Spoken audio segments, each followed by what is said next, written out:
축하드립니다. 여러분은 지금 대한민국 건국 이래 가장 기괴한 경제 실험을 목격하고 계십니다.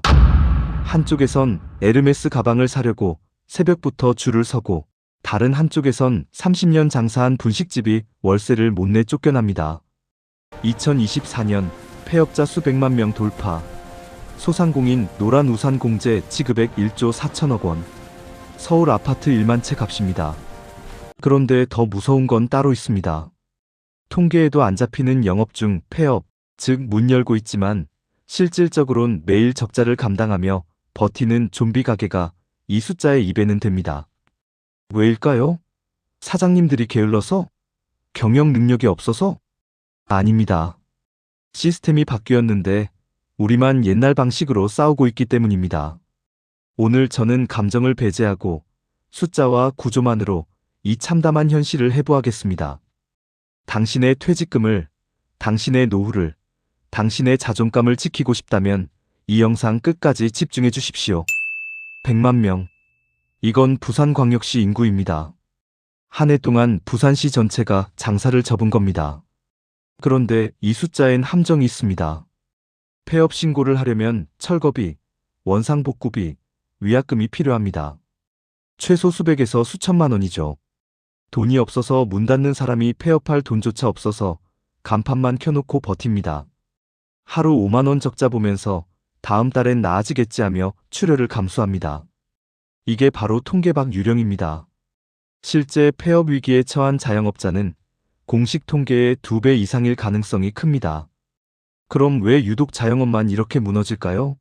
세 개의 거대한 파도가 동시에 덮쳤기 때문입니다. 첫 번째 파도는 비용 인플레이션입니다.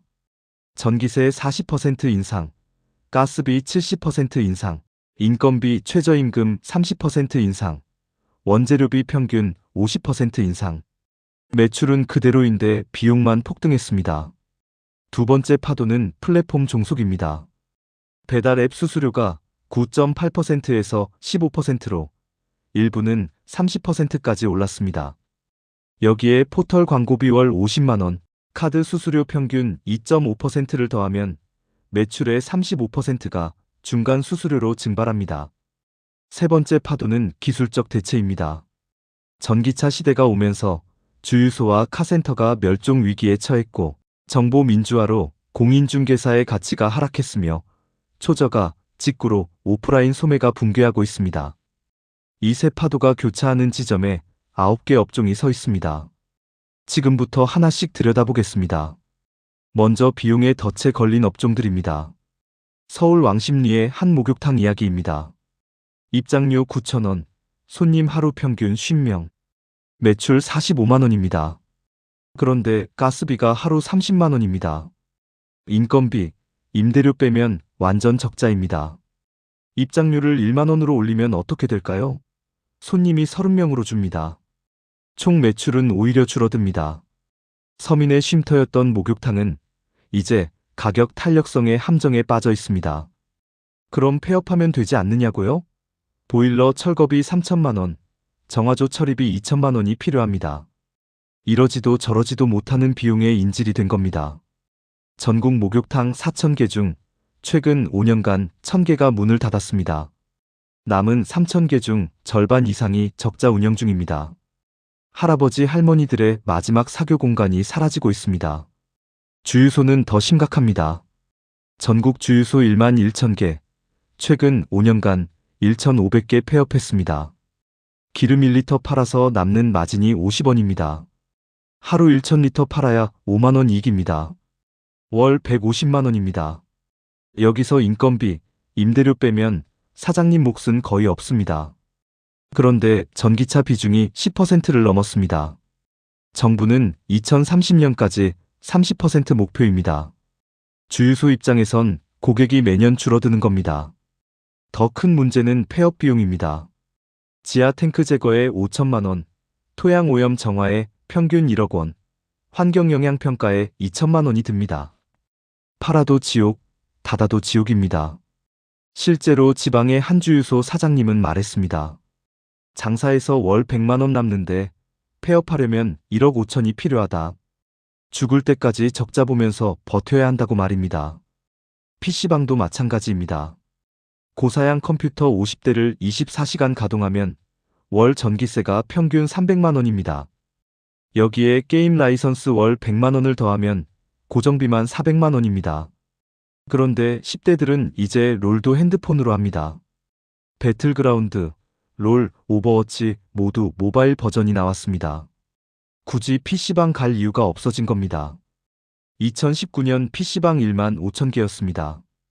2024년 9천 개입니다. 5년 만에 40%가 증발했습니다.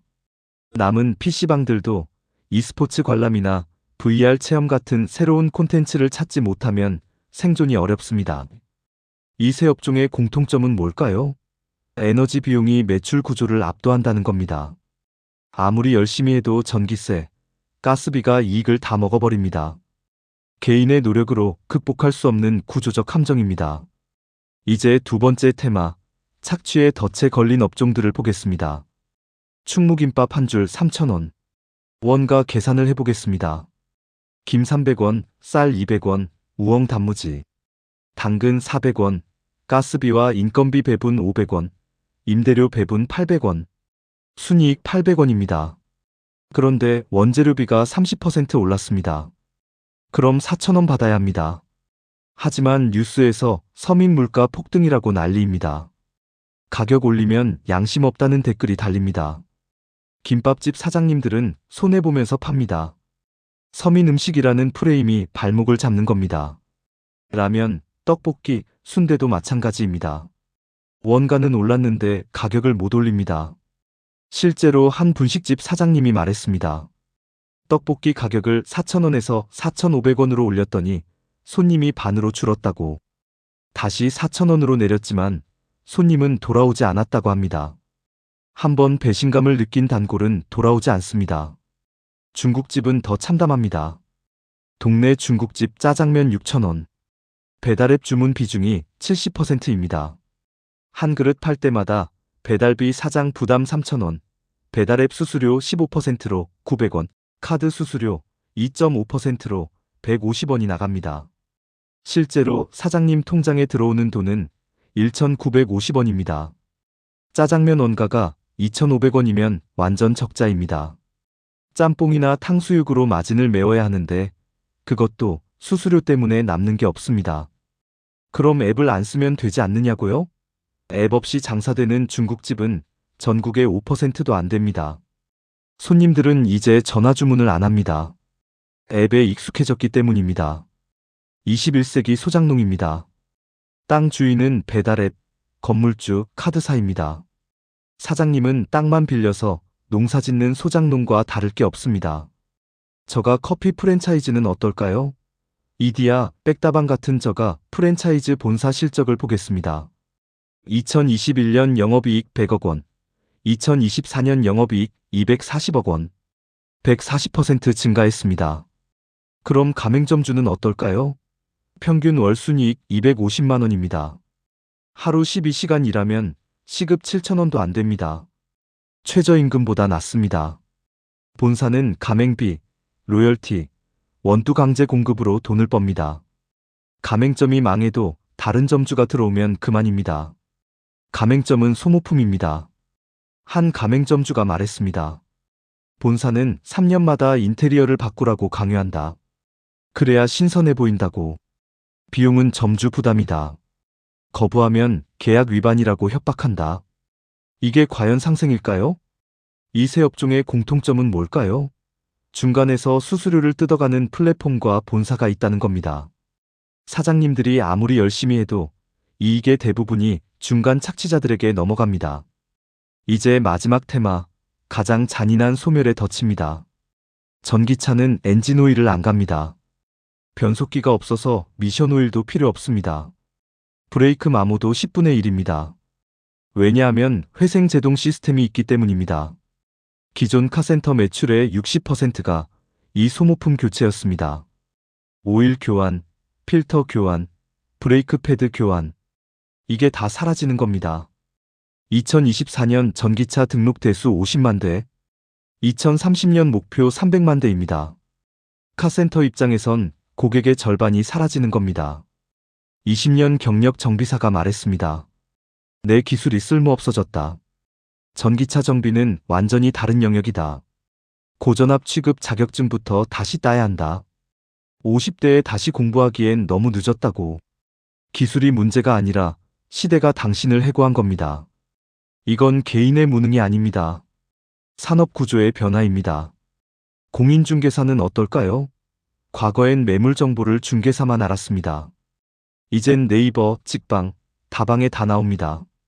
실거래가, 시세, 학군 정보까지 모두 공개됩니다. 여기에 거래 절벽까지 왔습니다.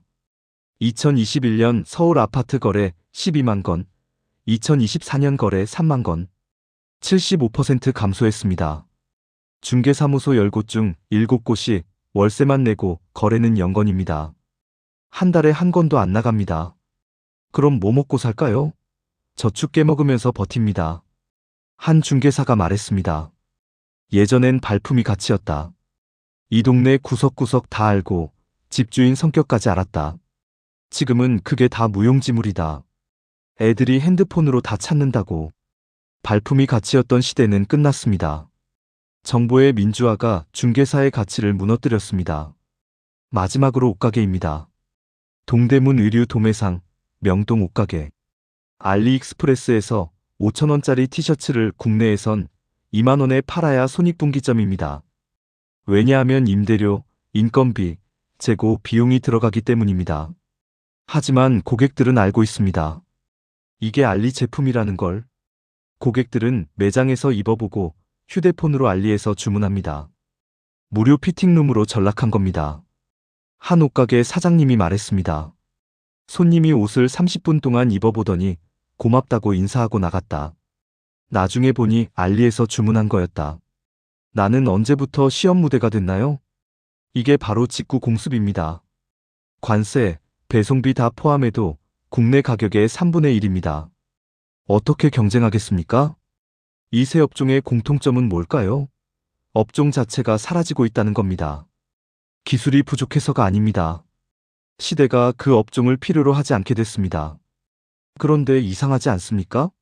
자영업자는 죽어나가는데 왜 백화점 명품관과 해외여행은 사상 최대일까요? 돈이 다 어디로 숨었는지 그 검은 흐름을 쫓아가 보겠습니다. 지금 대한민국 경제는 알파벳 K처럼 갈라지고 있습니다. 명품 백화점 매출 사상 최대, 해외여행 연간 1천만 명 돌파, 동시에 편의점 도시락 매출 30% 증가, 1,000원 커피 대란이 일어났습니다. 중간이 사라졌습니다. 1만 5천원짜리 동네 백반집? 너무 비싸, 편의점 도시락 먹지. 3만원짜리 동네 일식집?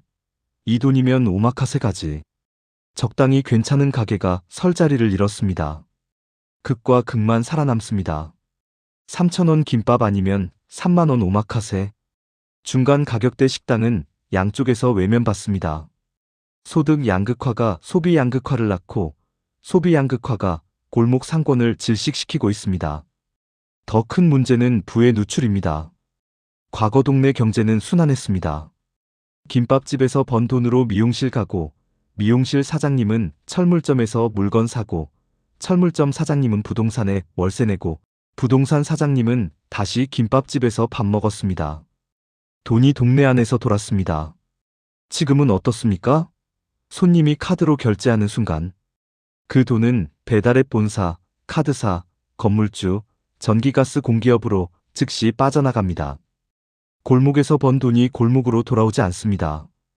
경제학 용어로 누출, 리키지라고 합니다. 혈관에 피가 안 도는 겁니다. 한 경제연구소 분석에 따르면 동네 가게에서 쓴 돈 중 실제로 지역 경제에 남는 비율이 2000년대엔 60%였습니다. 지금은 25%입니다. 나머지 75%는 서울 강남, 여의도, 판교로 빠져나갑니다. 이게 바로 골목 경제가 무너지는 근본 원인입니다. 거대 자본이 실핏줄의 피를 전부 빨아가고 있습니다. 그럼 희망은 없을까요? 아닙니다. 다만 룰이 바뀌었을 뿐입니다. 첫째, 대체 불가능한 가치를 만드십시오. 배달앱이 줄 수 없는 것, 온라인이 흉내낼 수 없는 것. 그건 인간적 연결입니다. 단골과의 대화, 손글씨 감사 쪽지, 생일 축하 문자, 아이 이름 기억해주기. 이런 작은 것들이 당신을 대체 불가능하게 만듭니다. 둘째, 플랫폼 종속에서 탈피하십시오. 내 고객 데이터를 내가 관리해야 합니다. 단골 문자 발송, 자체 예약 시스템 구축, 수수료 30%를 내 마진으로 전환하십시오. 실제로 한 중국집은 자체 앱을 만들어서 배달 주문의 40%를 끌어왔습니다. 비용이 들었지만 1년 만에 회수했고 지금은 수수료 없이 장사합니다. 셋째, 순이익 구조를 설계하십시오. 매출 1억이 중요한 게 아닙니다. 순이익 3천만 원이 중요합니다. 회전율이 낮아도 마진이 높은 구조, 비용 통제가 가능한 소규모 운영, 확장보다 생존을 우선하십시오. 그리고 예비 창업자라면 명심하십시오. 철저한 분석 없는 창업은 사회 환원 활동일 뿐입니다. 당신의 열정과 퇴직금을 사회에 기부하는 겁니다. 대한민국 자영업의 붕괴는 개인의 실패가 아니라 시스템의 모순입니다. 하지만 시스템을 탓해도 당신의 통장엔 돈이 안 들어옵니다. 600만 자영업자가 무너지면 이 나라의 안전망 전체가 흔들립니다. 이들은 우리의 부모님이고 이웃이고 친구입니다. 만약 지금 당신 손에 퇴직금 2억이 쥐어진다면 당신은 어떤 선택을 하시겠습니까? 위기를 피하는 가장 좋은 방법은 위기를 직시하는 것입니다. 오늘 이 영상이 여러분의 소중한 자산을 지키는 방패가 되었기를 바랍니다. 구독과 좋아요는 당신의 경제적 자유를 지키는 무기입니다. 지금까지 아프니까 어른이다.